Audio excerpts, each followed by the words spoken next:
Þetta Krummafótur, hlaðvarp þar sem Eyvindur Karlsson og Kristján Atli tækla litlumálin. Já, Eyvindur, við erum konur á rúndi. Það rétt. Ég fór að velta fyrir mér. Þetta hefur alltaf verið svolítið svona heimavöllur hjá mér. Hrafnistad? Já, við erum að keyra fram með Hrafnistu. Nei, ég meina bara bíllinn. Bíllinn, já. Ég veit ekki af hverju, ég hef átt að vera leigubílstjóri kannski í einhverju öðru lífi. Kannski. Þetta lætur mér mjög vel að...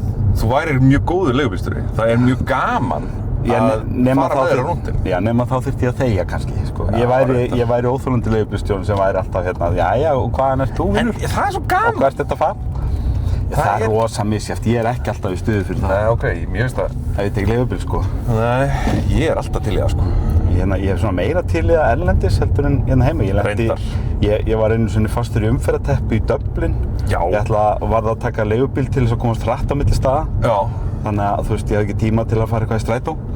Og ég þekkti ekki strætókerfið, þannig að þetta var bara einfaldasta lausn. Og lenti á spjalli við einhvern gaur, írskan gaur, sem vildi bara ræða hvalveiðar og Ísland og hann hafði komið til Íslands og hvernig hafa Gullfoss og Geysir það og bara, hann var bara með allt, sko. Hann bara hann heyrði Ísland og bara sá hann rautt, sko. Sko, Það var geðveikt. Já, sko. Írski leigubílstjórar, allavega í Dublin, eru bara besta dýrategund í heiminum. Já. Ég hef örugglega sagt þessa sögu áður, en ég held ég hef ekki sagt hana hér, þegar ég fór til Dublin. Já. Ég er náttúrulega mikill Dublin-aðdáandi. Já, jú. Og ég, sem sagt, fór þarna á O'Donoghue's, barinn þar sem að Dublin var stofnað. Já. Það var bara svona pílegrinisferð að vissu leyti, sko, bara til þess að kynnast Dublin, því ég hlusta svo mikið á alls konar írska þjóðartónlist, en sérstaklega Dublin. Já. Og ég, sem sagt, fer þarna þegar við erum á leiðinni heim, þá tökum við leigubíl út á flugvöll. Og þetta var ekki fyrsti leigubílstjórinn sem ég hefði verið, við höfum tekið leigubíl nokkrum sinnum. Já. Og þá stundum var maður bara með útlendinga og það var alveg fínt, sko, þeir voru ágætir. En þegar maður fekk írskan leigubílstjóra, þá var það bara eitthvað next level geðveikt, sko. Og þarna sem sagt var svona eldri maður, svona, þú veist, maður á miðjum aldri, kannski 60 geti ég trúað eða eitthvað, sem var að keyra okkur út af flugvöll. Og það var, ég fengur bara guided tour. Já. Þetta var bara, þú veist, það var bara, já, þarna þinghúsið, það gerist þetta og þetta og þetta. Og bara geggjað, bara fengum alveg, sko, sögukennslu. Hann er unnið fyrir Þjóðfinnu. Ja, þú veist, hann fekk ekki Þjóðfjörð, þetta var í Írlandi.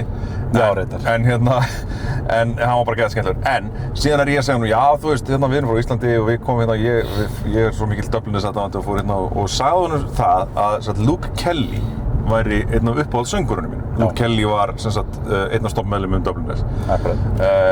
Og dó fyrir aldur fram og fekk heilaæxli og dó 1984. Og hann sagði, Luke Kelly! He was a friend of my dad's. Auðvitað. Er Dublin svolítið eins og Reykjavík? Það var nákvæmlega að hugsa, bara Dublin er Reykjavík.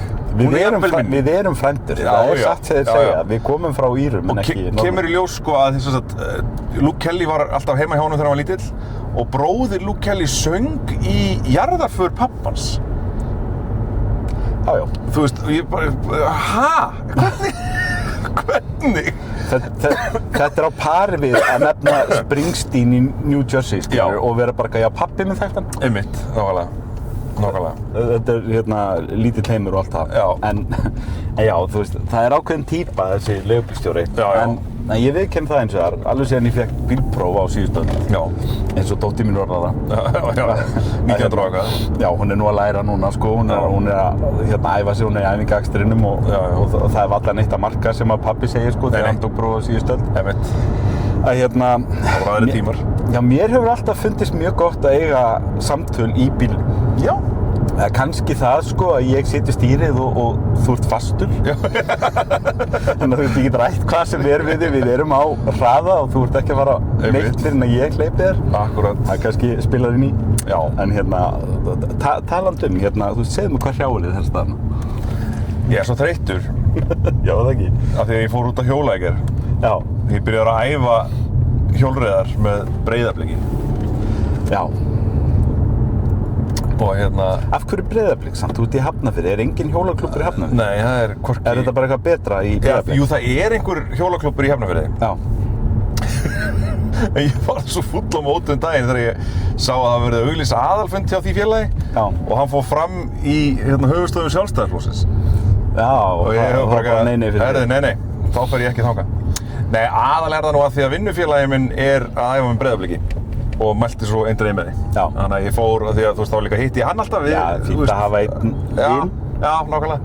Og svo náttúrulega ég að fara að flytja úr Hafnarfirði eftir 3 mánuði, þannig að ég reyndar að vísu verð nú kannski ekki að æfa með Breiðabliki þá því ég er að flytja niður í Eins lengi og passar þig að fara ekki að hanga of mikið með honum? Já. Ekki gleyma að kura það? Nei. En þú veist, en ég meina hvorki sko, það líka, þú veist, einkafélag sko, þú veist, það hvorki sko FH-n í Haukar eru með hjólreiðadeild sko. Já. Og það náttúrulega bara miklu ódýrara að æfa með íþróttafélagi heldur en einhverju einkafélagi sko. Já. Þú veist, þetta hræódýrt, þessi æfingagjöld sko. Já. Þannig að þetta bjást bara fint sko. Ríki borgar. Já, nákvæmlega. Sjálfstæðisflokkurinn, hann sér þig. En já, þannig að ég er mjög þreyttur. Ég fór í svona malarhjólatúr í gær með Breiðabliki. Já. Og Hvað hjólaðir í kílómetrum talið? Ég hjólaði í allt 60 kilometra. Ok. Þá þar með talið sko hjólaði þú veist að heiman og niður í Smára. Já. Og síðan fórum við góðan hring, fórum gegnum Garðabæinn upp í framhjá IKEA þar. Já. Upp í Heiðum, ekki upp í Heiðum, síðan upp að Hesthúsakörfunni. Nei, við fórum framhjá og upp í Hesthúsakörfunni í Hafnarfirði. Já. Og í áttina Helgafelli, langleiðin upp Helgafell og síðan inn í Heiðmörk, upp á Hólmsheiði og síðan gegnum Elliðaárdalinn og niður á Kársnesa sem við fórum á Brikk og fengum okkur bakkelsi. Já. Og síðan náttúrulega þurfti ég að hjóla heim. Og það var brekka, af því að það var svo hvasst í gær. Já. Og ég var með mótvind næstu alla leiðina. Einmitt mjög hvasst í gær. Já. Þannig að ég rosalega eftir. Það er erfitt að fara af stað eftir og settist á Brikk. Það var rosalega erfitt. Af því að þetta lærði ég í fótboltanum í dag, sko. Þegar maður hættir að æfa, þá byrja mjólkursýran að safnast upp. Já. Þá er rosalega, það er mikilvægt að hreyfa sig aðeins aftur. Já. Það er svona að hita menn sig niður í flestum íþróttagreinum. En það er rosalega erfitt að taka á því. Já, enda hjólaði maður bara rólega heim. En líka ég er búinn að sjá það núna, þetta er annað skipti sem ég fer með þeim á kaffihús, sko, eftir. Mætum við einhverjum hjólreiðarklubb, þetta eru 20-30 hjólið. Almennilega. Út á Álftanesi. Já, en já, ég er búinn að sjá það, sko, að þau sitja stutt, sko. Já. Þú veist, þau vita alveg hvað þau eru að gera, sko, það er bara gleipi í sig snúð og kaffibolla og svo er bara haldið áfram sko að hjóla heim. Það er bara kolvetni og svo let's go. Já. Það er ekkert verið að sitja og spjalla. Nei, ekki lengi sko. Nei. Kannski 10 mínútur eða eitthvað. Já. En við erum ekki að hjóla þetta, við erum að keyra. Þú mátt eiga hjólið. Ég reyndar hefur verið að hjóla svolítið undanfarið en bara í ræktinn. Já. Ég hef ekki farið á reiðhjól utandyr, það hefur örugglega bara árum saman sko. Ferlega lélegur í þessu. Ég kann þessu mjög vel sko, mér finnst þetta alveg æðislega. Þetta á við þig? Þetta á mjög vel við mig sko. Þú hefur verið duglegur að hjóla líka í undanfarið og svona. Já, ég hjóla náttúrulega í vinnuna og fór síðasta haust þegar ég fekk þetta hjól sem ég er á núna. Þá var ég mjög duglegur að fara í svona malartúra, hjóla í Heiðmörk og upp á Hólmsheiði og hjólaði upp á Úlfarsfell einn daginn. Já, ég hjólaði nú ekki alla leið upp af því að það er svo rosalega bratt og grýtt að ég byrjaði bara að spóla. Já. En ég labbaði með hjólið upp á topp. Til þess að geta hjólað niður svo? Já, nei, ég gat hann ekki sko. Það var allt grýtt og bratt til þess að ég... Þannig að labbaði með hjólið niður aftur? Meir og minna sko. Ok, þú verður að útskýra fyrir mig lógíkina við það, skilja ekki bara hjólið eftir þá labbi. Ég hélt ég myndi ná að hjóla niður. Já, ok. Þannig að þú gerir þessi mislök ekki aftur. Það er það sem þú gerir. Já, þú veist, það sem ég ætla að gera er að æfa mig þangað til ég er nógu góður í að hjóla í möl til þess að geta hjólað þetta. Já, ég skil. Það á að vera hægt. Það var bara ekki eyvindifært ennþá. Nei, bæði var ég ekki á réttu dekkjunum. Ég er komin á betri dekk núna. Já. og svo var þetta bara, þetta var bara svona skill issue, sko. Já. En ég ætla að gera það því ég náttúrulega að æfa fyrir mjög erfiða keppni í júlí, sko. Já, þetta bara gengur vel hjá þér og ég óska þér góðs gengis í þessu. Já, takk. Ég ætla að vona að fara ekki að tínast. Aftur, eins og hlustendur. Já, ég er búinn að segja það. Krummafótar þekkja vel frá því fyrra sumar. En að öðru. Já. Ég mér datt í hug, við höfum nú svo sem talað samsæriskenningar áður í þættinum. Já. En ég var eiginlega að koma með svona tvær, skulum við segja, skemmtilega samsæriskenningar sem ég langaði að bera undir þig. Ok, þarna koma nú fleiri hjólarar, maður? Já, þegar Álftanesið er ríkt af hjólaklúbbum. Hingað hjólaklúbbar, hópar af fólki. Já. Ég held að þetta gæti með þess að hafa verið Breiðablik. Já, er það ekki? Sáu þig skrópa? Já, nei, það er hérna götuhjól í dag. Það var malarhjól í gær og götuhjól í dag. Já, ok, þetta er ekki boðið í dag. Já, ég meina mér er boðið en ég vildi frekar fara á malarhjólið. Já, en hvað er það? Samsæriskenning. Samsæriskenningar. Sko, mér langaði að byrja á því að spyrja. Ég er með svona kvikmyndakenningu sem mér langaði að byrja undir þig. En hún er eiginlega svolítið háð því að þú hefur séð Hazard-myndina The Rock. Nei. Hefur ekki séð hana með Sean Connery? Held ekki. Frá 1996. Já, ég veit hvað mynd þetta er en ég hef ekki séð hana. Og Nicolas Cage. Ég veit hvað mynd þetta er. Þú ert svo mikið Nicolas Cage maður. Hvernig er þetta ekki búin að sjá hana? Ég er ekki það mikið Nicolas Cage maður. Þetta er eina af þessum myndum sem fóru fram hjá mér á sínum tíma. Eins og svo margar. Þetta er svona Michael Bay Hazard-mynd. Og sko plottið er einfalt. Að Ed Harris leikur hershöfðingja. Og hann er í Bandaríkjaher og hann er með herdeild sem að stelur efnavopnum úr svona top secret geymslu einhvers staðar við í Kaliforníu og poppa upp í Alcatraz. Þeir hertaka Alcatraz, þeir fara svona í túristaskoðunarferð Alcatraz og svo taka þeir túristana til fangans, kalla þeim í fangaklefana og eru með þessi efnavopn í Alcatraz og krefjast þess að fá peninga og annars munið þeir skella efnavopnum á San Francisco og Oakland. Þannig að allir flóin leikur undir. Nema hvað, Nicolas Cage er FBI fulltrúi og hann þarf að vinna í þessu. Þetta er hans sérfræðissvið, það eru efnavopn og yfirmaður FBI stingur upp á því að þeir þurfa að búa til eitthvað svona tactical plan til að komast inn í Alcatraz. Þannig ef þeim takist ekki að semja við Ed Harris, hershöfðingjann, að þá þurfa þeir ekki að komast inn í Alcatraz til að reyna einhvern veginn að berjast við þessu gaur og stoppa þá. Og þá er sóttur til maður sem er búinn í fangelsi í Bandaríkjunum í einhver 30 ár, samkvæmt sögunni, sem heitir John Mason. Og John Mason er hann er leikinn af Sean Connery sem er þarna orðinn aldraður. Og hann er svona MI6 njósnari hennar hátignar og Her Majesty's Secret Service. Og hann var fangelsar á sínum tíma fyrir að stela leynilegum gögnum af J. Edgar Hoover. Þetta er allt mikilvægt fyrir kenninguna. Og hann er búinn að rotna í fangelsi í Bandaríkjunum síðan, eitthvað svona secret facility, en hann er sóttur. Og hann er mjög reiður út í Bandaríkjamenn og FBI og hvað heitir hann, Stanley eitthvað Goodwood eða eitthvað, Nicolas Cage karakterinn, hann þarf að fá hann til að vinna með sér að þessu. Og það svona hefst og þetta er svona smá svona buddy comedy á milli Nicolas Cage og Sean Connery, hún er mjög góð. Nema, kenningin er sú að þarna sé Sean Connery að leika James Bond að öllu nema nafninu til. Að því að, og sko fólk hefur farið djúpt í þessa kenningu að tímalínan stemmir ef þú gerir eitt smá svona skástrík, skulum við segja. Að Sean Connery lék í 5 eða 6 James Bond myndum á árunum 1962 til 67-8. Svo kom hann aftur og lék í einni mynd 1971. Og svo lék hann í endurgerð, hann var búinn að leika ég er með þetta hérna á gögnum. Það er bara að segja hvað hún heitir. Þú ert að fremja svo alvarlegt lögbrot hérna í mynd, sko, ég hef áhyggjur af þessu. Við erum með þetta hérna. Sko, hún heitir Thunderball, myndir sem hann lék í. Og hann kemur svo aftur í henni og þá er búið að endurgera hana og hún heitir Never Say Never Again 1983. það endurgerð á Thunderball? Já, það Ég vissi það ekki. Thunderball eina fáum bondmyndur sem ég held ég hafi ekki séð.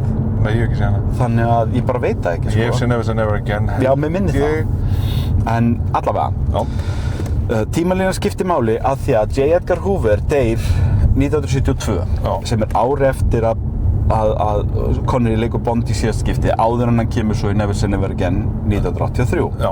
Og ef við segjum að því að Never Say Never Again 83 er endurgerð af Thunderball sem hann búinn að leika í, að þá teljum við hann ekki með og þá gengur tímalínan upp að sem sagt, hann stelur frá J. Edgar Hoover sem sagt, í The Rock samkvæmt lórinu þar og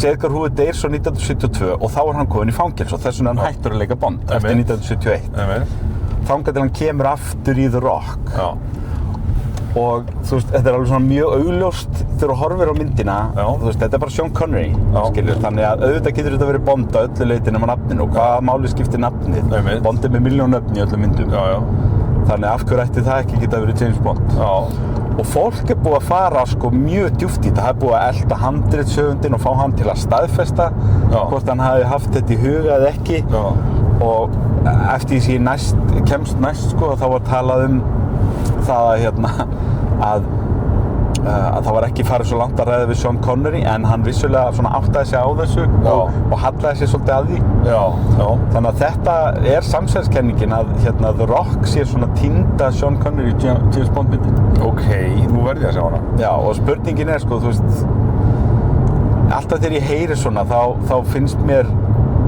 eftiráfræðin svo sko rík þú veist, fólk er að horfa þarna einhverja popcornsmynd með Nicolas Cage og Sean Connery þar sem að eins og þú heyrðir þess vegna líst ég plottina aðeins plotti er mjög svona flimsy það verður að reyna að búa til einhverja ástæð hvað við gerum mynd í Alcatraz og þeir verða að brjótast inn í Alcatraz og svo þurfum við að finna einhverja ástæð fyrir því af hverju Sean Connery þarf að vera með en svo svona by happy accident einhvern veginn að þá raðast þetta upp þannig að fólk horfir á The Rock og lappar út og er bara þetta var James Bond mynd ég þarf að fá bókasafnið og flett upp þetta er geðveikt já, er það ekki? Jó þetta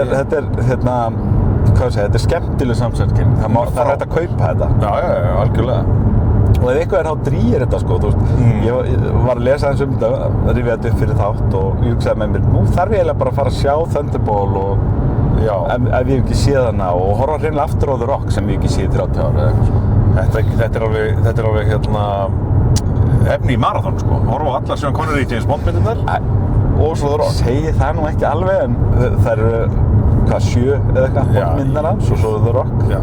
En ég meina jú, það má alveg telja sig á það. Svo maður getur sleppt Never Say Never Again sko. Já. Þetta var fyrri kenningin sem ég með fyrir þig. Mér langaði svona að kynna þessa fyrir þig. Ég sko þarf að fá eiginlega meira álit hjá þér á seinni kenningunni sem er styttri. Og hún er einföld, hún er úr heimi tónlistar. Billy Corgan, forsprakki The Smashing Pumpkins, var í hlaðvarpi.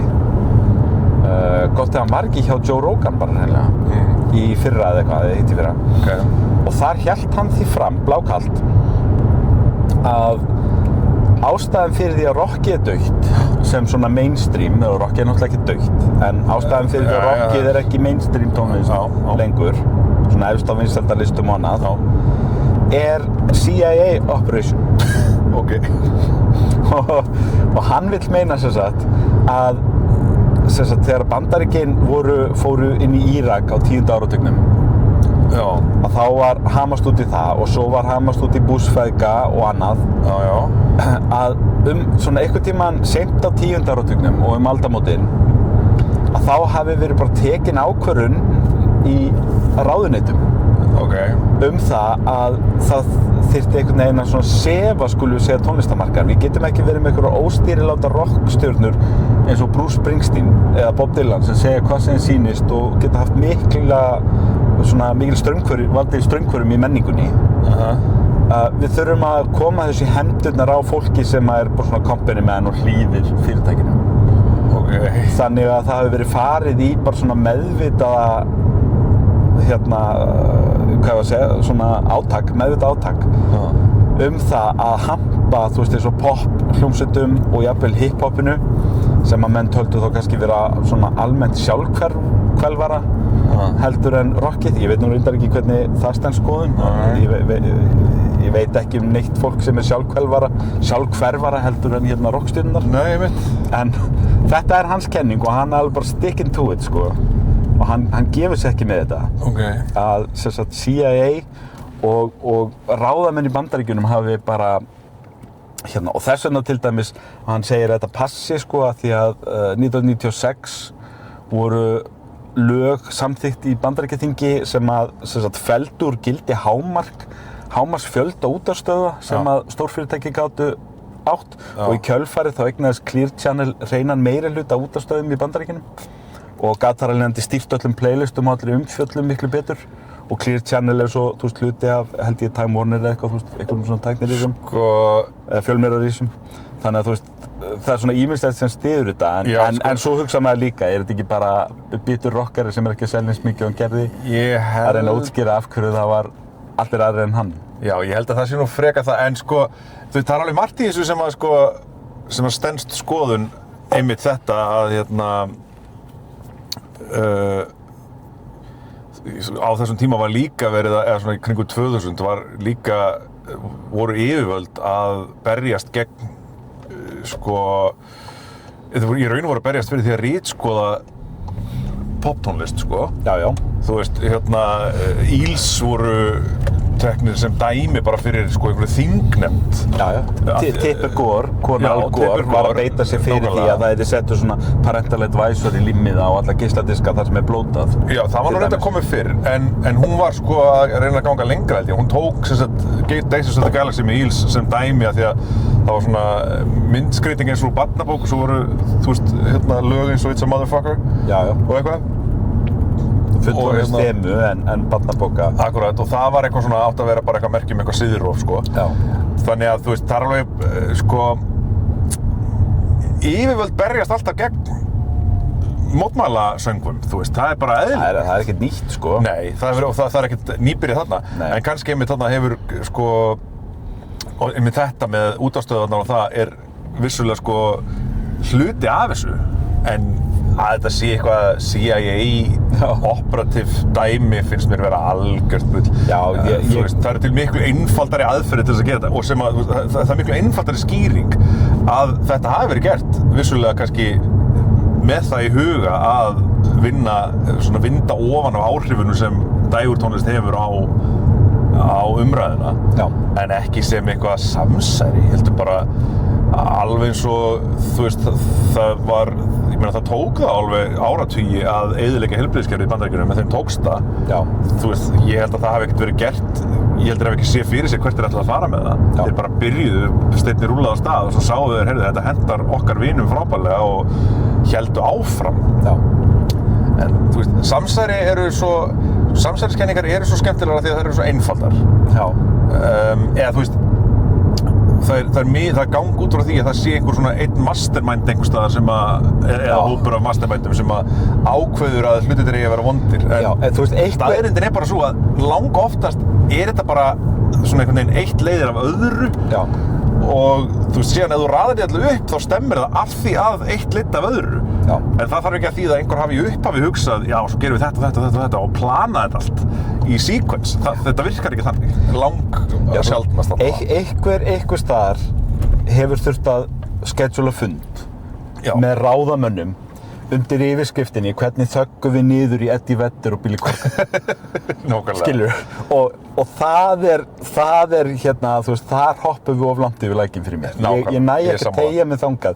Ég skal alveg trúa því að mótmæli og andóf í menningunni hafi einhvern tímann verið til umræðu, kannski verið eitthvað málþing eða eitthvað staðar á bak við luktar dyr hjá annarkvort ráðuneyti eða stórfyrirtæki með eitthvað, skilur. Hvernig getum við, þú veist, að því við erum að gera ákveðna hluti sem eru óvinsælir, hvernig getum við gert þá ekki óvinsæla? Og það er með því að þagga niður í einhverjum, en það hefur þá verið í kringum 1970 frekar en í kringum 1990. Já, af því að sko svo fylgir þetta, annað sem ég finnst ekki passa við þetta er, svo hefur verið að sjá pælingu sko, þú veist, hvar eru mótmælasöngvarnir? Já, einmitt.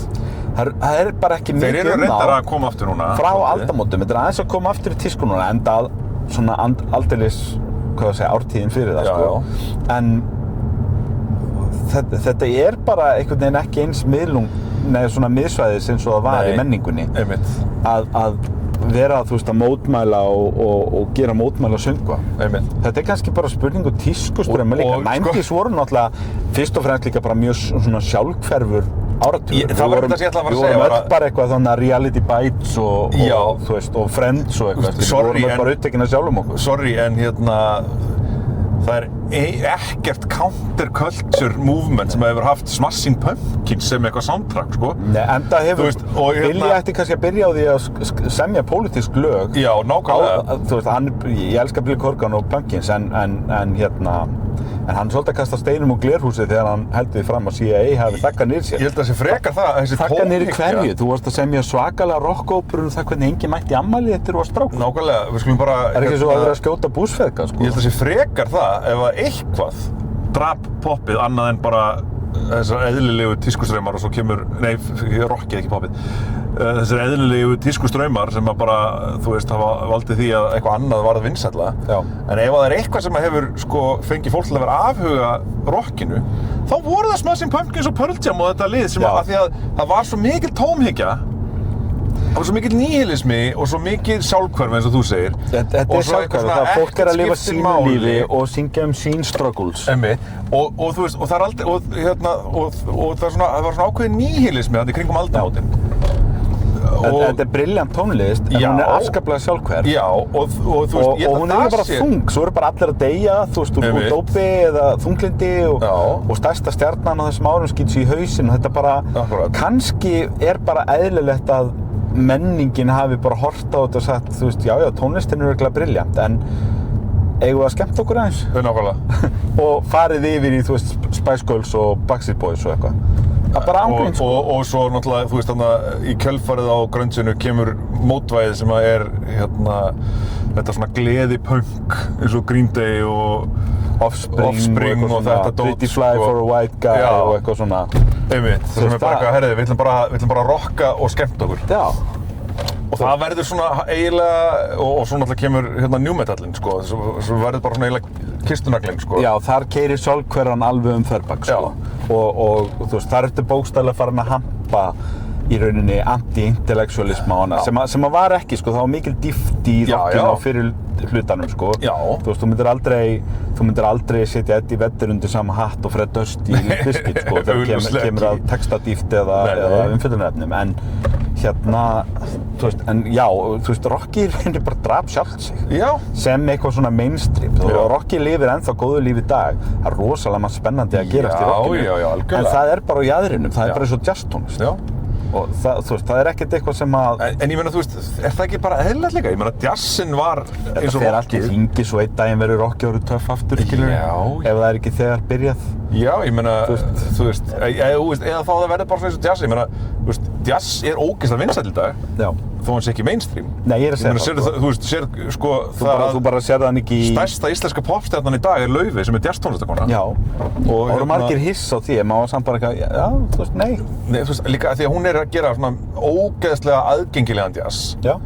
Og fólk bara dyrka, enda líka er hún frábær, sko. Þannig virkar allt svona. Já. Þú veist, Metallica voru bara gateway-drögg inn í þungarokkið. Já. Skilur, þú gerir, það er bara einhverjum sem tekst að vera aðgengilegastur, sem opnar dyrnar inn í allt hitt sem að setur í kreðsunni. Nákvæmlega. Þannig að þú veist, ef að Laufey er ég hef aldrei heldur keypt þessi rök að það sem er aðgengilegast sé þar af leiðandi ekki eins gott og hitt. Það er bara kjaftaði. Hvernig vogaðu sér að gera þetta aðgengilegt? Nákvæmlega. Einhver eru að gera það, til þess að því hinn fái smá sviðsljós á okkur. Nákvæmlega. Þannig að, en þetta er alltaf áhugaverð kenning. Já, mér finnst þetta mjög áhugaverð en röng kenning.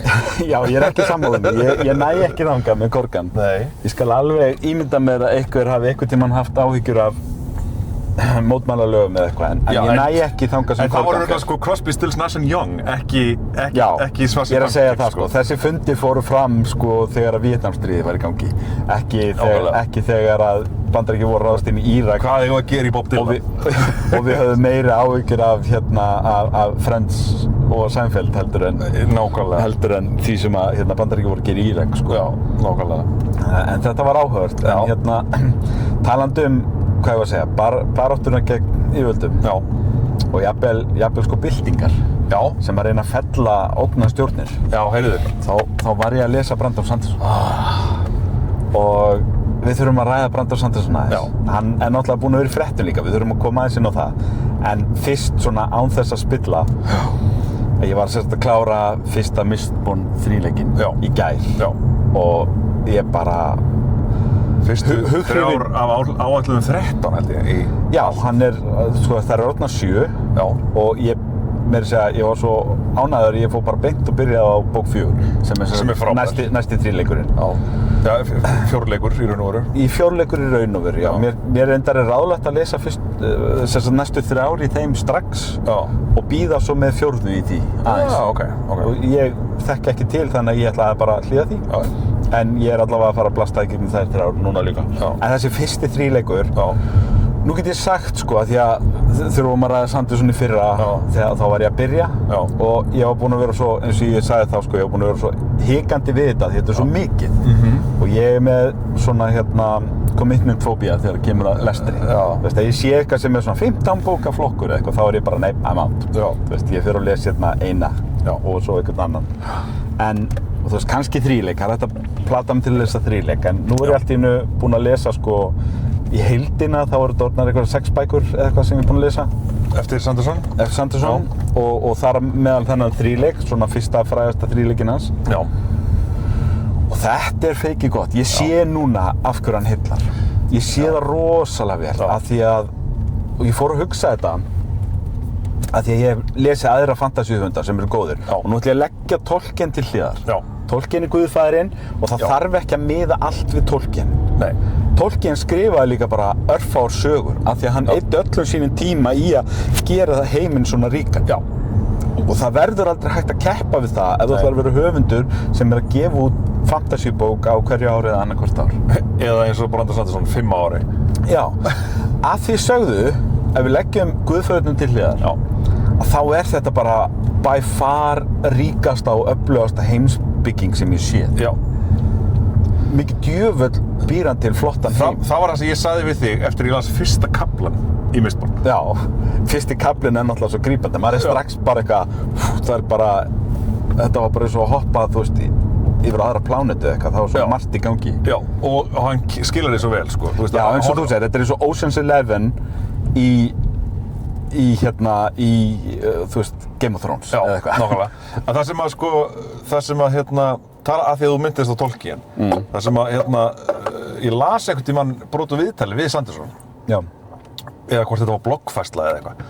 Það sem að hann var að tala einmitt Tolkien sko og var að segja það sem að ég er svolítið sammála að sem sagt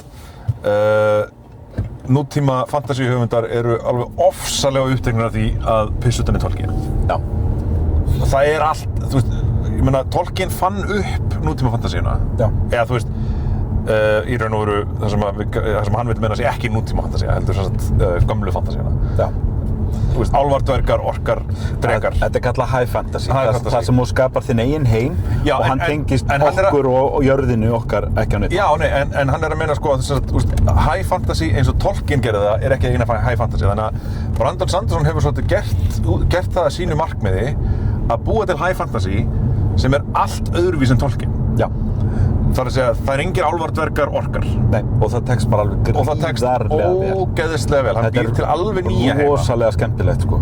Og ég meiri segja, sko, við að lesa þriðju bókina, þegar ég fór inn í hana, þá var ég að hugsa með mér, það eru ákveðnir hlutir sem ég get gagnrýnt við hann. Já, já. Og svo fattaði ég í þriðju bókinni að þeir hlutir voru viljandi. Já. Og það fannst mér rosalega impressive. Já. Og jú, það setur eftir að þetta er ekki besti prósinn. Nei, nei. En hann er heldur, ég hugsaði líka með mér, það er heldur ekki hægt að skamma hann fyrir það þegar hann er viljandi að skrifa crowdpleasera. Já. Hann er basically spennusagnahöfundur að skrifa high fantasy. Já. Sína eigin heima með sínum eigin lögmálum og töfrakerfi og allt saman. Og fyrir utan það náttúrulega þetta töfrakerfi er bara far and beyond, það er bara það besta sem ég lesi, sko. Já. En ég fór að hugsa sko munin á honum og öðrum fantasíuhöfundum, svona nútíma fantasíuhöfundum sem ég lesið, eins og Adrian Tchaikovsky eða Pierce Brown eða Guy Garville Kay og Ursula Le Guin og fleiri, eða J.K. Rowling jafnvel, að sko Það skrifa betur J.K. Rowling. Alveg klárlega, sko, miklu betur prósa en J.K. Rowling. Hann ekki með lélegan prósa. Þetta er ekki, þú veist, þegar ég les Guy Garville Kay, þá tek ég eftir því hvað hann er flottur penni. Já. En hér tek ég ekki eftir því, en ég tek heldur ekki eftir því að hann sé lélegur penni. Nei. Hann er bara rosalega blátt áfram að segja söguna. Og það er allt í lagi, það þurfa ekki allir að vera með svona flowery prose, skreyttan prósa. En ég fór að hugsa eins og munin á, þú veist, eins og Spielberg og Scorsese. Já. Að munurinn á þeim var alltaf sá fyrir mér að þetta eru tveir svona frábærir leikstjórar sem gátu gert mikil svona, þú veist, mikilvægar kvikmyndir. Já. En annar þeirra er með popvöðvan sem hinn er ekki með. Akkurat. Spielberg gat gert E.T. og hann gat gert Jaws og hann gat gert Jurassic Park. Já. Það hefði Scorsese ekki getað gert. Nei. Þú veist, þeir eru klárlega með sín eigin blæbrigði. Ég ætla ekki að fara að sitja hérna og segja að, þú veist, Spielberg hefði gert Goodfellas jafnvel og Scorsese. Eða Scorsese gert Schindler's List jafnvel og Spielberg. Alls ekki. En þeir hafa þar sambærilega hæfileika sem svona filmauteur. Já. En Spielberg, það er bara eitthvað að stundum að þetta er kannski spurningu vilja en líka bara spurningin að skilja, hafa svona þennan innbyggða skilning á því hvað fær fólk í bíó.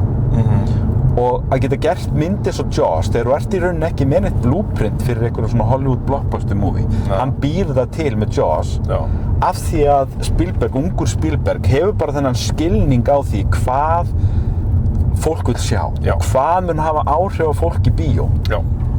Og Sanderson fyrir mér er þar, ef ég geti ímyndað mér það að aðrir nútíma fantasíuhöfundar séu margir hverjir eins og Scorsese eða reyna að vera Scorsese. Já.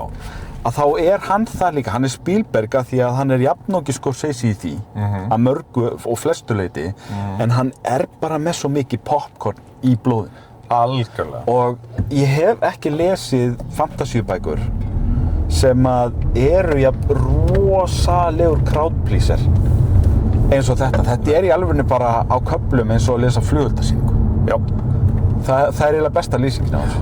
Einmitt. Og síðan, þú veist, svo er Stormlight Archive svolítið annað, þú veist, það er miklu... Það eru stóru bækurnar hans og stóru bækurnar sem ég á alveg eftir að fara inn í. Sem eru bara 1500 blaðsíður hver eða eitthvað, sko. Já, ég fer inn í þær þegar ég er búinn með þennan næsta þríleik. Já, ég... Einhvern veginn í haust, kannski. Já, ég er svona, þú veist, ég er búinn að vera svolítið lengi að berjast við fjórðu bókina þar. Af því að þær eru allar, 1200-1300 blaðsíður eða 1500 eða eitthvað, þær eru bara ógeðslega langar. Svakalega, sko. Og ég er búinn að vera að hlusta á hana og það, ég er búinn að taka mig pásur alveg 2-3 sko, bara til þess að gera eitthvað annað og ég er ekki nema hálfnaður með hana, sko. Já. En ég held að maður þurfi líka bara svolítið tilhlaup í þær. Já. Ég man nefnilega að ég reyndi einhvern tímann. Það var fyrsta sem ég kynntist Brandon Sanderson, það hefur verið kannski í kringum 2010 þegar fyrsta Stormlight Archive bókin var að koma út. Já. The Way of Kings. Að þá fékk ég hana á hljóðbók og það var bara ein fyrsta hljóðbók sem ég hlustaði á ævinni. Já. Og ég var eitthvað að reyna að hlusta á hana bara svona á vöktum í vinnunni eða eitthvað. Já. Og ég náði engum tengslum. Ég fór bara svo kaldur inn í hana og var ekki einu sinni búinn að lesa mikið af fantasíu ævina. Og ég var bara, þetta bara sló mig alveg kaldan. En núna held ég alvöru að ég sé kannski komin svona lengra í fræðunum þannig að ég geti farið inn í hana og skilið hana.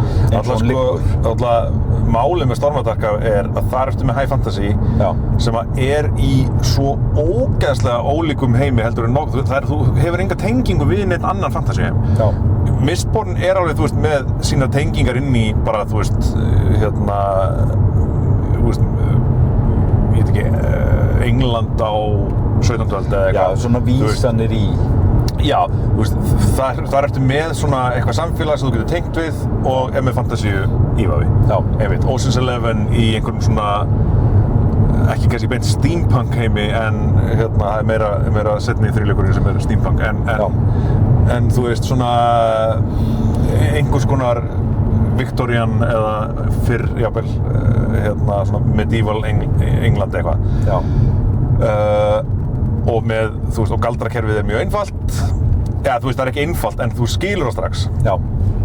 Og svo náttúrulega ert þú að uppgötva það leið og karakterarnir eru uppgötva, þú veist, það að dýpka kerfið eftir því sem að fólk skilur það betur. Já. Þá skilur lesandi það betur. Einmitt. Og Stormlight miklu dýpra. Þar ertu bara með heim sem að svo ótrúlega skrítinn. Já.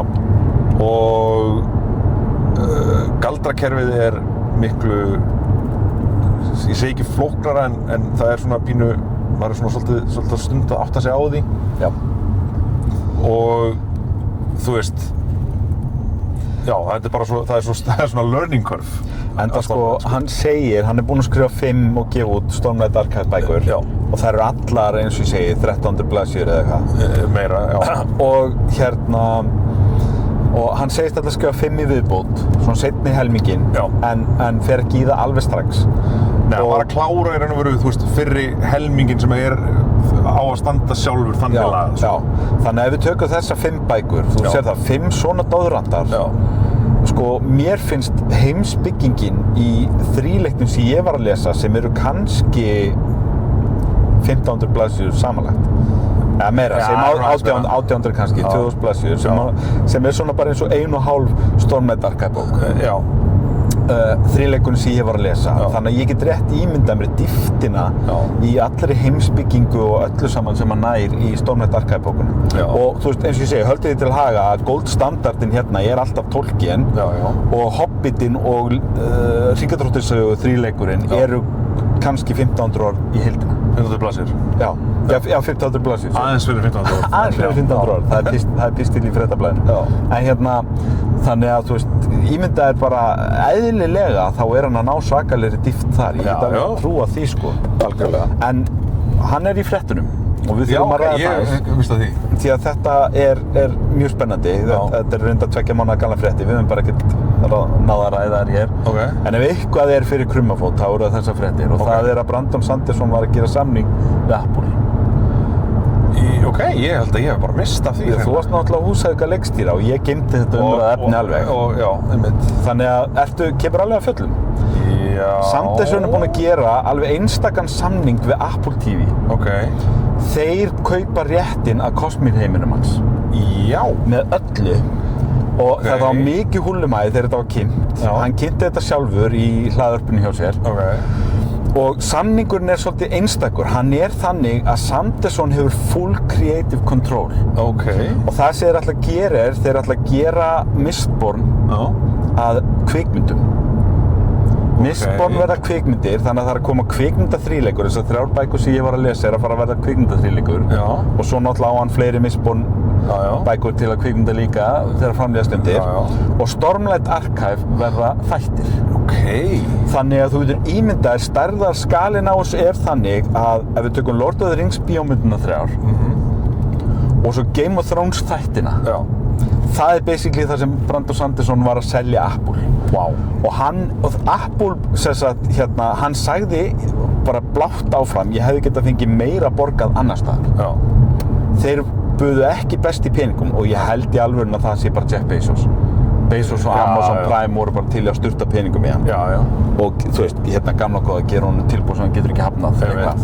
En hann alveg örugglega að fá þokkalega vel borgað. Ég held líka að hann í alveg nóga peningum. Fyrir auðvitað það, en við skulum gefa okkur að hann sé að fá anskoti vel borgað Apple. Þannig að þegar þú ert að tala á milli þess að vera ríkur eða svakalega ríkur, þá kannski það ekki, og þú ert fyrir svakalega ríkur, þannig að þá það kannski ekki svona helsta forgangsatriðið.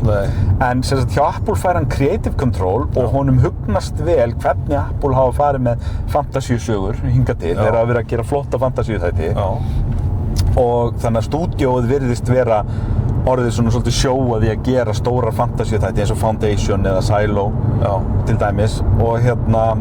Og eru núna með Monarch þar sem þeir eru að gera þáttaröð King Kong og Godzilla og þann heimallan. Þannig að þú veist, þeir eru búin að sýna honum að þeir ráða við stóra þætti, bæði tæknilega, þú veist, King Kong og Godzilla, þú veist, stóra hluti og svo náttúrulega bara stóra sögur. Og svo náttúrulega hitt sem ég held að hafi bara verið dealbreaker fyrir hann sko, sem að ítti þessu alveg við brúnin og gerði þetta einstakt, að hann fær full creative control. Þannig að hann búinn að vera að skrifa handritið af fyrstu Mistborn kvikmyndinni. Og hann tilkynnti það að þetta, að því að hann svo nákvæmur, eitt af því skemmtilegasta við hann hann alltaf að segja fólki hvar hann staddur í handritunum sínum. Ég hef komið 37% af næstu Stormlight Archive bók og eitthvað svona sko. Hann rosa nákvæmur og hann eins og ég segi, þetta aftur, þetta popcorn í blóðinu sem að þetta Spielberg-gen skulum við kalla það. Hann skilur hversu mikilvægt fyrir aðdáendurnum þetta crowd interaction sérstaklega þegar við lifum á tímum þar sem að George R. R. Martin sem hins, skulum við segja, stærsti. Þú veist, ef við getum talað 3 ár, þá það J.K. Rowling, George R. R. Martin og núna Brandon Sanderson sem eru svona risarnir í núlifandi fantasíbókmyndum. Og Rowling og Martin eru bara bæði út í horni að Rowling í stríði við aðdáendur sína og Martin með skrifblokk á sko sennilega sögulegustu skrifblokk alla tíma. Getur ekki klárað Game of Thrones seríuna sína. Sem endur örugglega á því að Sanderson þarf að gera það eins og Wheel of Time. Hann meira sem búinn að fá spurningar það. En þannig að Sanderson átti að sjá því hversu mikilvægt það að klára og hversu mikilvægt það að halda aðdáendum upplýstum. Þannig að hann bara mjög upfront með þetta allt. Ég var að gera samning við Apple. Þetta þýðir að ég þarf að taka mér svona hálfsárs pásu frá öðrum verkum þannig að allar tímaáætlanir sem ég búinn að gefa út ykkur óhætt að fresta þeim svona 6 til 8 mánuði. Sem þýðir að það er ein bók að fara að koma út í haust en að öðru leyti þá er engin bók á döfinni akkurat núna og hann gefur okkur frekari tímaáætlanir þegar hann er búinn. Svo er hann búinn að vera að uppfæra hvernig gengur með handritu og hann síðast núna í vikunni sá ég að hann er búinn með 60% af handritinu. Þannig að hann er bara að vinna við að skrifa kvikmyndahandrit og hann er að lesa sig til það og sækja, hann er búinn að vera að undirbúa sig fyrir að gera þetta því að þetta var greinilega það sem hann vildi alltaf gera. Og svo er hann að leita sér showrunner til að geta byrjað að þróa Stormlight Archive og hann er að leita sér að leikstjórum, það þarf náttúrulega að finna rétta leikstjóran fyrir Mistborn. Algjörlega. Og þetta er bara mjög spennandi og ég verð að viðurkenna, þú veist, ég veit að það er ekki margir kannski á Íslandi sem eru með Apple TV Plus af því að það er ekki orðið opið á Íslandi ennþá en út af ýmsum ástæðum þá er ég með það löglega, tek það fram, ég er að borga fyrir þetta en löglega að því leyti, að því leytum til.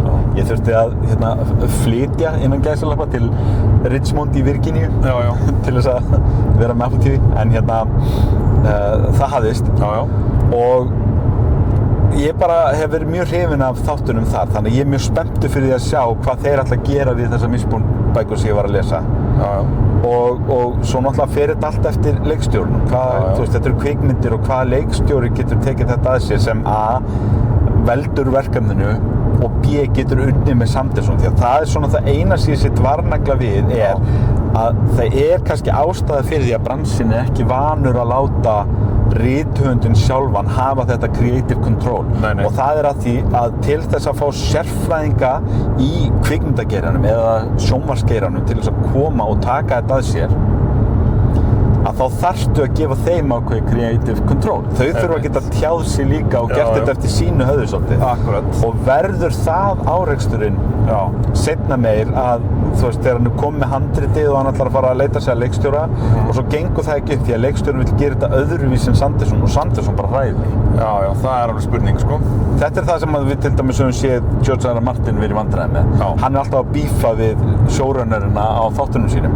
En munurinn þar er hins vegar sá að hann náttúrulega byrjaði sem sjónvarpshöfundur. Reyndar, hann kemur úr sjónvarpsumhverfinu sjálfur. Þannig að hann kannski hefur sterkari skoðanir. Þarna bara verðum við bara að treysta því að Brandon Sanderson, ég einhvern veginn upplifði það þannig að hann sé svona temmilega lítillátur og treysti álit annarra.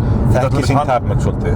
Hann nýtir, ég held að stór hluti ástæðan fyrir því að bækurnar hans eru eins góðar og þær eru hann er rosalega duglegur við að nota yfirlesara og hann tekur mark á yfirlesunum sín og þú veist, þannig að svona, ég ætla að leyfa mér allan að vera bjartsýnn á það að hann setur upp þannig að hann hefur vissulega creative control, hann hefur loka ákvörðunarvaldið en að hann hlusti horfandi á leikstjórann og pródúsentana og alla þessa sérfræðinga sem koma og gerir sér grein fyrir því hvar þeirra sérfræðisvið liggur og hvar það þarf að hlusta. Já.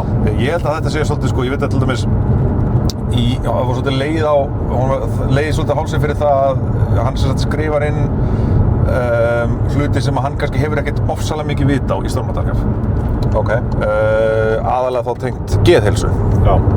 Það eru svona ákveðin þemu samt tengt sem sagt geðrænum vandamálum í Stormadarkafs. Og þar leitaði hann sérfræði aðstoðar, sko. Og hvort sem að fólki finnst að hafa heppnast vel eða ekki, þá gerði hann sig grein fyrir því að hann var að skrifa hluti sem hann hefði ekki mikið vita á og... Já, en ég meina það gera allir höfundar. Já, þarf ég að hafa verið óléttur til að geta skrifað óléttur til það? Já, en sko, en það er ekki allir sem að fara og, þú veist, ef þú ert að skrifa áfallastreituröskun, þá er ekki allir sem fara og, þú veist, láta sálfræðing lesa yfir og benda þér á allt sem er vitlaust. Þú getur ekki verið Já, þú verður að gera það, en það er ekkert allir... Skrifa svo bara eitthvað út úr raskatum. Já, en það er ekki allir sem gera það, Nei, því miður, en eins og ég segi, ef hann fór og vann vinnuna og talaði við sérfræðinga... Já, það er að segja, sko. Fólk með reynslu af þessu og kynnti sér hlutina, þá hef ég ekkert út að setja og ekki ég heldur, sko. Hann þarf ekki að hafa verið þunglyndur sjálfur. Nei, ég veit að það er heldur ekki það sem ég er að segja. Það sem ég er að segja er að þetta segir mér að hann sé fær það að hlusta á fólk sem veit meir en hann. Já. Og láta ekki sitt ego þvælast fyrir, sko. Já. Og hann að vonandi gildir það líka þegar hann fer að gera sjónvarp og bíó. Já, þú veist, ég held að hann fari nú ekkert eitthvað að fella þetta bara því að, þú veist, hann er komið með, þú veist, eitthvað Ryan Johnson eða eitthvað leikstjóra sem er, þú veist, með bona fides í því að gera stórmyndir og eitthvað svoleiðis og, þú veist, og vilji svo útskýra fyrir honum af hverju, þú veist, höfuðborgin í heiminum, Lúthadel þarf að líta svona út en ekki svona.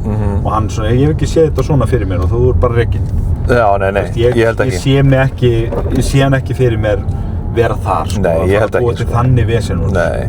Hann virkar bara ekki á mig sem típan. Nei, ég segi það, sko. Hann er líka búinn að vera, það er búinn að vera langur aðdragandi, hann er búinn í mörg ár að tala við stúdíóin. Það er allir búinn að bíða lengi eftir því að hann gerir þennan samning einhvers staðar. Já.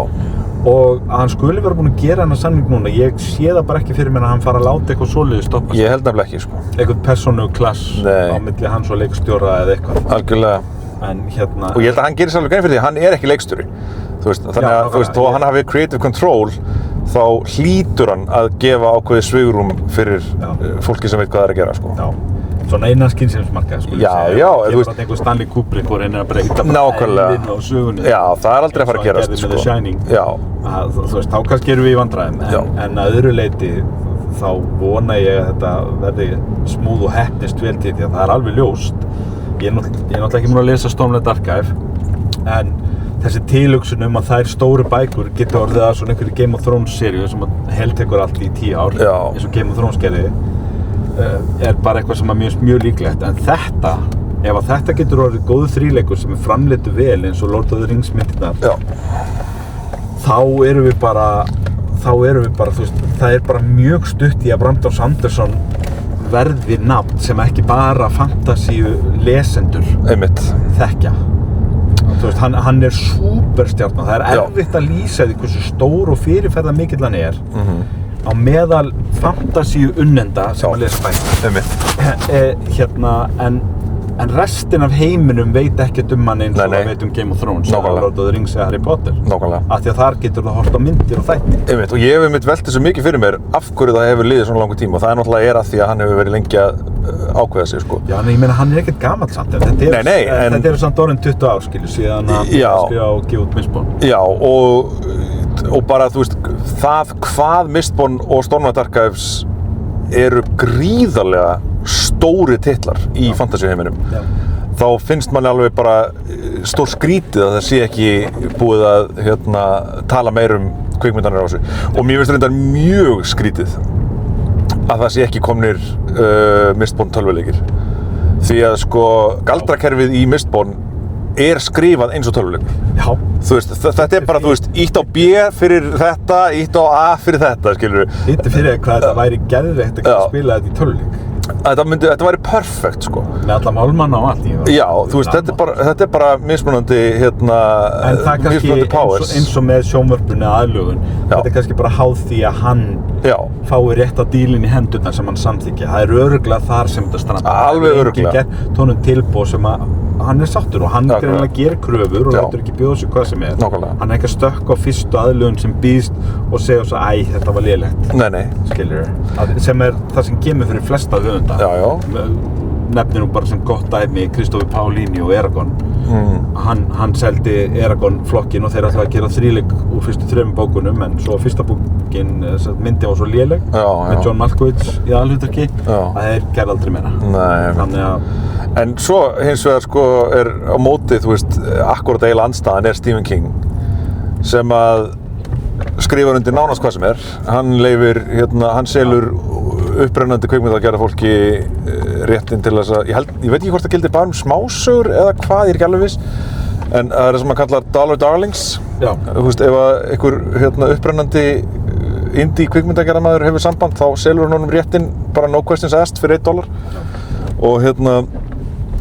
og þú veist, ég meina aðlaganir á King sögum eru náttúrulega skipta hundruðum, sko. Og flest er lélegt, en þú veist, það sem er gott er ógeðslega gott. Það sem er gott er all time great, sko. Og hann náttúrulega lifir á því. Þegar við tölum kvikmyndaranir og King, þá förum við alltaf strax að hugsa þú veist, Shining og Carrie og Shawshank Redemption og Misery. Og Green Mile og Misery og allt þetta, sko, en ekki myndirna sem klikkuðu. Nákvæmlega. Og hann getur það núna því að hann er náttúrulega orðinn bara too big to fail. Þannig að svo það klikki ykkur kvikmyndaðalögun, þá dettur einhverjum helvita manni í hug að kenna Stephen King það. Nei, nákvæmlega. En ef að Stephen King væri hins vegar að selja sína fyrstu kvikmyndaðalögun í dag, þá eru nokkuð sem hann væri stressaði. Þá væri hann bara, ég þarf að velja vel. Já, hann náttúrulega byrjaði á Carrie, þú veist, sem að, svo myndi er náttúrulega meistaraverk. Brian De Palma tekur Carrie, ég meina á 8. áratugnum, þú veist, það er svipað ef að Tarantino myndi vilja leikstýra fyrstu myndinni inn í dag. Já, nákvæmlega. Þannig að, þú veist, þú ert að fara að segja algjörlega. Það treystir því. Þannig að, en ég meina þetta er allavega mjög spennandi og þetta hittir eins og ég segi, þá eru bara, þannig eru kannski, með við tímalínan sem hann gefur, þetta eru kannski svona 5 ár ég við sjáum fyrstu kvikmynd. Og svo í kjölfari Stormlight Archive kvikmyndin, þætti, þáttur, season 1. Og ef að þessi fyrsta kvikmynd er jafn góð og fyrsta bókin, þá eru eins og ég segi, það eru 5 ári að allir viti hver Brandon Sanderson er og allir viti hvað Mistborn er. Alveg eins og þú getur bara á ferli George R. R. Martin, þá getur þú bara séð, þú veist, hans ferill fyrir áður en við sjáum Sean Bean sitjandi á Iron Throne og eftir að við sjáum season 1 af Game of Thrones. Og það er bara Brandon Sanderson er þar, nema að Brandon Sanderson er náttúrulega orðin í rauninni miklu stærri heldur en J.K. Rowling eða George R. R. Martin voru nokkuð tíman áður en við fengum kvikmyndir. Hann er orðin rosa stór núna, þannig ég geti, ef að þessar myndir eru svona góðar og fanga athyglina, þú veist, þá bara óa mig fyrir hversu vinsæll og frægur þessi maður ég held að hann verði þá á sama stalli og Stephen King, sko. Þú veist, þá var hann kominn bara á alveg sérstakann stall. Þú veist, og svo náttúrulega á hann, sko, sci-fi bækur og ofurhetjubækur eitthvað sem ég hef bara aldrei snert á, sko. Ég er að vísa að lesa sci-fi Cosmere bók núna, sem heitir The Sunlit Man, sem er mjög skemmtileg. Já, hún er á listanum hjá mér, ég fer bara seint í hana. Enda er hún bara standalone og ég myndi fara í hana eftir og þú byrjar á Stormlight Archive. Eins og ég sýndi ég náttúrulega fann einhvern sérfræðing sem var búinn að lesa nafn og tók hans ráð það í hvaða röð maður ætti að lesa Sanderson og sett upp í Excel-skjal eins og Kristján gerir. Jú. En þetta er allavega mjög spennandi. Þetta er það, sko. Þessar Cosmere bækur eru gríðarlega, en einmitt, þú veist, ef þetta Cosmere dæmi, það náttúrulega er meira heldur en bara Mistborn og Stormlight, sko. Cosmere er náttúrulega tengdur heimur og þú veist, það eru þarna nokkrar standalone bækur og svo er þú veist, hann gæti alveg hent einhvern eins og Landris eða Sunlit Man í einhvern annan sem að segja hliðarsögu sem að tengist ekki þessum stóru sögum sem er gangi. Warbreaker er náttúrulega geggjuð standalone bók, ég mæli ógeðslega mikið með henni, hún er æðisleg. og vissulega, þú veist, hún tengist örlítið, það er svona litli þræðir sem tengist allt saman, þó þetta séu standalone bækur, sko. Já. Og þess vegna finnst mér í raun og veru ekkert skipta það miklu máli í hvaða röð maður lesa það. Fyrir utan náttúrulega, þú veist, að þú vilt lesa það sem eru seríur, viltu lesa í réttri röð, en þú veist, ég svona komin á það, ég fór líka eftir einhverju svona lista, en svo hef ég séð að hann skrifar þetta þannig að þú getur alveg pikkað upp hvað sem er, hvenær sem er. Þú veist, það er ekkert sem að, þú ert ekkert lost þó þú hafir ekki lesið einhverja standalone bók á réttum stað, sko. Svo sko, að því að listanum sem ég er að fylgja, að það eru svona inn í milli stundum smásögur og nóvelur. Já. Sem hefur verið safnað saman í eina bók sem hefur verið gefin út og svo ef hann gefur út margar í viðbót þá mun hann bara safna því saman í aðra bók. Þannig að ég keypti þessi einu bók sem heitir Arcanium Unbound. Er ekki komin önnur síðan? Jú, það kom út svona smásarnabók. Já, var ekki bara í fyrra, já. Ég þarf að eignast líka. Já. Og þú veist, það er rosalega þægilegt þar að þú veist, ég var til dæmis að ég kláraði þríleikinn og ég var eiginlega bara svona smá dasaður og ég hoppaði beint inn í smásögu. Já. Sem að er svona eins og smá undanfari Mistborn þríleiksins. Já. Og fjallar eina aðalpersóna, Kelsier. Já. Og hann tekur bara fram þar strax, hún heitir The 11th Metal. Já. Og svo stendur undir bara Note from author, þú getur lesið þetta áður og lest Mistborn þríleikinn. Já. Skilur. Já. Og svo útskýrir hann eftir á að hann skrifaði þá smásögu af því að hann vildi hafa svona introduktor í smásögu fyrir heiminn sem að fólk gæti lesið af því að hann er náttúrulega komið með role-playing game. Já, já. Úr Mistborn. Já, hann er ekki kominn, hann er á leiðinni. Það er kominn Stormlight, Mistborn er á leiðinni. En þú veist, en hann sagði menn er að spila samt. Já, já. Og hann sagði sko að það er svo erfitt að þú ert með hópa spilurum og þeir ákveða að spila Mistborn og það er kannski helmingurinn að búin að lesa bækurnar og helmingurinn ekki að þá er svo erfitt að ætla að koma hópnum inn í þannig að hann skrifaði smásögu sem að þjónar þeim tilgangi að þú getur lesið smásöguna og hún er smá svona introduction inn í töfrakerfið og heiminn. Já, já, já. Og það nægir til þess að geta byrjað að spila. Já. Án þess að vera eftirbátur hinna þegar þú byrjar. Þannig að, þú veist, hann gerir þetta með allar sögur. Þú getur lesið þetta áður. Ef þetta er eitthvað sem tengist stóru bókunum, að þá tekur hann fram, þú veist, ekki lesa þetta fyrir þú búin að lesa bók 1 í Stormlight Archive eða eitthvað. Af því að hér koma fram spoilerar.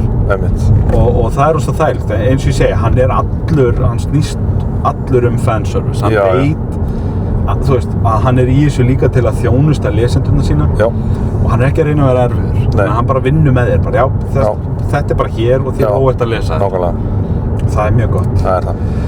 En einmitt, við erum búin að taka fínan rúnt og við erum komin aftur í Hafnarfjörð fjörðin fagra ástkæra Ylhýra og við erum bara búin að spjalla frá okkur allt vitt en ertu með eitthvað gott fyrir mig í lokin? Já, ég er með hot take.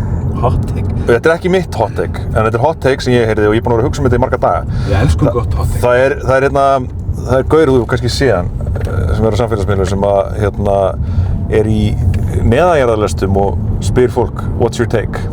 Já. Og fær fólk til þess að hann talar á svona svona kort. Hann er með svona Subway kort. Já. Og fólk talar í það. Já. Og þar var gaur sem var með take. Og ég hlustaði ekki á það allt, ég bara heyrði fyrstu rökin hans og ég sagði, ok, ég ætla að hugsa þetta sjálfur bara. Já. Að þetta var svo ógeðslega outrageous take. Ok. Og ég var mjög ósammála, þangað til að ég fór að hugsa, kannski er eitthvað í þessu. Já. Og þetta áttur að gera þig brjálaðan, sko. Ok, ég skal hafa báðar hendur á stýri þegar þú segir þetta. Bóklestur er ofmetinn. Ok. Útskýra það eitthvað nánar eða stoppaði bara þarna? Ég hlustaði á fyrsta sem hann sagði og ég hugsaði, ok, að því fyrst var ég bara eitthvað, hvað meinar maðurinn? Bóklestur er ofmetinn. Já. Svo sagði hann, sko, alltaf þegar fólk segir, já, ertu duglegur að lesa bækur, þá er fólk alltaf eitthvað, það er frábært. En hvað ef fólk er að lesa bara eitthvað ógeðslegt? Já, þannig, þú veist, ég meina, bóklestur sem slíkur getur alveg verið slæmur ef þú ert bara að lesa eitthvað hræðilegt. Ef þú ert bara að lesa, þú veist, Mein Kampf og Breivik, þá er það ekkert frábært. Og svo í kjölfarið fór ég að hugsa, líka það, ef við tökum það út fyrir sögja. Já. Þú veist, þú gætir verið að lesa, sko, ef þú lest bara rauðu seríuna, eða bara eitthvað rusl á Amazon sem skrifað af AI, þá ertu vissulega að lesa ógeðslega mikið af bókum. En þú veist, myndirðu kannski þroskast meira sem manneskja á því að horfa á góða bíómyndir eða spila tölvuleiki? Já. Þú veist, er bóklestur endilega, af því ég hef oft hugsað sko hvað mér finnst leiðilegt að hvað synir mínir eru latir við að lesa bækur. Já. Þeir lesa ekkert nema bara þeim sem sagt að gera það í skólanum sko. Já. Samt ólíð á upp við það að lesa. Að það væri bara það sem maður gerir. Já. En svo bara mistu þér áhugann á því. Ég þekki það, og við höfum svo sem rætt það líka áður. Bækur eru bara að tapa stríði við aðra miðla sem eru ánýtandi. Já. Það er líka bara þannig sko. Akkurat, og það er miður og ég alltaf á því að við eigum að vera duglega að lesa bækur og ég les mjög mikið og þú les mjög mikið, við vitum þetta. En það eitt og sér á þess að lesa bók þarf ekki endilega að vera jákvætt. Já. Þú veist, það getur alveg verið að þú sért bara að lesa eitthvað sem þú ættir ekkert að vera að gera og þá kannski bóklesturinn ekkert skárri eða ekkert eitthvað göfugri heldur en einhver önnur afþreying. Og að því leitinu má kannski alveg segja að bóklestur sé ofmetin af því að við horfum alltaf á hann sem eitthvað bara að það og að lesa bók sé jákvætt. Já. En þetta fer náttúrulega bara eftir hvað þú ert að lesa. Já. Ef þú ert bara að lesa eitthvað manosphere kjaftaði, þá bóklestur bara mjög neikvæður. Já. Á ég að bregðast þess núna? Já, nú skal ég bregðast þess. Sko, eins og þú setur þetta upp, þá ég sammála þessu. Ég ekki viss ég myndi nota orðið ofmetin. Ok. Sko, fyrir mér að lesa bækur náttúrulega, þú veist, það ekki eitthvað sem ég geri til að skreita mig með því að ég sé lesandi. Nei. En það vissulega, og við skulum setja það aðeins til hliðar. Fyrir mér þetta bara vöðvi sem þú þjálfar. Já. Og mér finnst gott að þjálfa þennan vöðva. Þú veist, það er mikil unun og ununin, nautnin hjá mér við bókalestur, hvaða bók sé ég að lesa, að alltaf þegar ég byrja að lesa bók, þá finn ég fyrir símanum. Já. Hann þarna og það jafnvel fólk í kringum mig og ég var að setjast niður og ég með drykki minn og þú veist, og eitthvað, og ég sest í lestólu minn. Og þetta erfitt. Fyrstu 10 mínúturnar eru alltaf erfiðar. Stundum þarf ég að lesa setningar tvisvar eða málsgreinar jafnvel. Af því ég bara svona, þú veist, ég aðeins á reiki, ég ennþá að hugsa vinnuna eða fótboltaleiki sem ég var að horfa á hann eða eitthvað, þú veist, innkaupalistan fyrir morgundaginn eða eitthvað, sko. Og svo gerist eitthvað. Að það eins og einhver drægi hulu fyrir allan heiminn í kring og ég bara farinn. Og ég bara farinn, ég bara staddur hvar sem ég bara staddur í, þú veist, hérna á hótelinu í The Shining, skilur, með sögupersónunum, eða ég bara staddur í Middle Earth með hobbitunum eða eitthvað, hvar sem ég þú veist, eða það komið eldgos og það alltaf farið til fjandans í Reykjavík og ég með Sigríður Hagalín bara með mig, skilur, ég bara farinn, ég bara stóð út í Krísuvík að bjarga fólkinu mín og þú veist, og þegar maður nær þessum djúpa fókus, þessi vöðvi, þessi einbeiting sem náttúrulega því að við búum líka í samfélagi þar sem allt árás á athyglisgáfuna. Og að ná því að sitja bara kyrr og horfa á stafi á blaði, eins og einhver sagði, þú basically þetta basically ofskynjun. Þú ert að stara á dautt tré og ofskynja fleiri, sko, heilu heimana. Einmitt. Og að ná þessu, að ná djúpum fókus vöðvi sem á þjálfar og mér finnst bara unaðslega gott ég sammála. Að þjálfa þennan vöðva, alveg eins og sko, þú veist, eins og Schwarzenegger lýst í því hvernig honum líður þegar hann fær fullnægingu. Já, það bara coming all the time þegar hann að pumpa járnin, sko. Þú veist, ég bara þannig, ég bara einhverju hugarfró sem að ég fæ hvergi annars staðar. Og sko, ég hef alltaf sagt ef ég gæti, þú veist, ef ég gæti svona tappað inn í, tengst inn í einhverja listgreinaæð, þá væri það tónlist. Tónlist gefur mér tilfinningar, hughrif sem að ég fæ hvergi annars staðar. En bækur gefa mér einbeitingu og ég veit ekki hvað, svona immersion, hvað íslenska orðið fyrir það innlifun, sem að jafnast ekki á við neitt, sko. En þetta hefur allt sitt, skilur, þú getur verið mjög, þú veist, mér finnst ekkert merkilegra að vera góður eða mikill lesandi sem að lesa 100 bækur á ári, finnst það ekkert merkilegra heldur en að vera, þú veist, Arnar Eggert típan sem að hlustar á alla plötur. Nei. Eða að vera kvikmynda svona buff sem að horfir á alla bíómyndir og sjónvarp. Einmitt. Eða tölvuleikja gúrú sem að þú spila alla tölvuleiki. Þetta er allt bara sikkor, þú veist, þetta er bara 6 hliða teningur og þetta er bara, þú veist, 1 hlið á teningur. Já. En aðalatriðið er að þú gerir eitthvað og þú stígir eitthvað út fyrir sjálfan þig. Já. Þú veist, það er menning. Þú ert að snerta, þú ert að tengjast þjóðfélaginu í kringu þig með því að snerta á einhverju menningu. En að því sögðu, þá er það allt annar hlutur og síðan það sem að mér heyrist þessi gaur í neðanjarðalestinni vera að meina og þú. Vissulega getur þú verið að þjálfa þennan vöðva og verið gríðarlega flottur lesandi. Ég les 100 bækur á ári og ég bara sé djúpa einbeitingu og allt og svo er þetta allt bara eitthvað hérna Jordan Peterson og Tommy Robertson Já, nákvæmlega og eitthvað skilurðu, eitthvað rusl sko, eða rauðuseríurnar eða eitthvað sem að þykir ekki fínni bókmyndir eða eitthvað sem þú ert bara mjög ósammála. Eða bara AI slopp. Eða AI slopp eða eitthvað sko, þú veist, eða Andrés Andarblöð eða eitthvað skilurðu. Hey! En nú hættir þú. Já, auðvitað, það er alveg eins og þú getur sagt, hérna bara ég er rosalega tónlistarunnandi, ég lít að hlusta á 30 nýja plötur á viku og ég er alltaf bara að pæla í tónlist og svo, þú veist, heyrir maður tónlistina sem að viðkomandi hlustar á, það er bara eitthvað Europop, sko. Já, og allt hljómar allt eins. Já, hljómar allt eins og indistinguishable og ekkert vandað eða flott, sko. Þannig að það er alveg snobbað fyrir því, en fyrir mér þá lestur sem slíkur ekki á ummyndin. Nei, ég kaupi þetta. En ég hins vegar frábið mér að fólk snobbi. Að það þykist vera eitthvað betra en annað fólk af því að það les. Ég myndi aldrei gera það. Ef eitthvað er þá finnst mér ég alltaf frekar kjánalegur þegar þetta kemur í tal eitthvað, Kristján, svona, þú lest helling og þá er ég alltaf svona, mér líður alltaf þess að ég þurfa að biðjast afsökunar á því að í mínum huga þá finnst mér eins og fólk sé alltaf að hugsa mig, já, hann er bara alltaf í stólnum heima á sér. Hann á sér ekkert líf, hann er bara alltaf að lesa. En ég bara, þú veist, þetta er bara það sem ég fíla. Ég er sammálaður. Eins og ég segi, þá var þetta ekki mitt hot take og ég var ekkert sem ég væri sammála þessu en ég sá punktinn sko. Já, þetta er gott hot take, það er verðt að ræða þetta. Já, það er það sko. Það eru hlutir við þetta sem eru ofmetnir. Eins og til dæmis ákveðnar hliðar á þessu eru ofmetnar. Það á ekki að vera eitthvað social upphefð að vera að lesa. Þú átt ekki að vera eitthvað, sjáðu nú þennan, hann les 100 ári, hann hlýtur að vera gáðarinn. Já, nákvæmlega. Og við vitum báðir að það er ekki rétt. Það er bara alls ekki rétt. Já, nákvæmlega.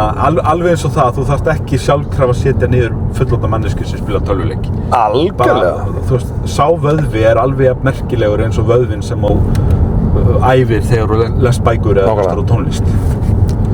Nákvæmlega. Þannig er nú það. Já, þannig er það. Og við skulum ekki bara ljúka þessu á þeim orðum? Jú, á þeim orðum. Lestur er góður en ekki of góður. Ekki of góður. Við skulum passa okkur á því. Já. Takk fyrir. Já, takk fyrir okkur í bili og bara sjáumst í næsta þætti.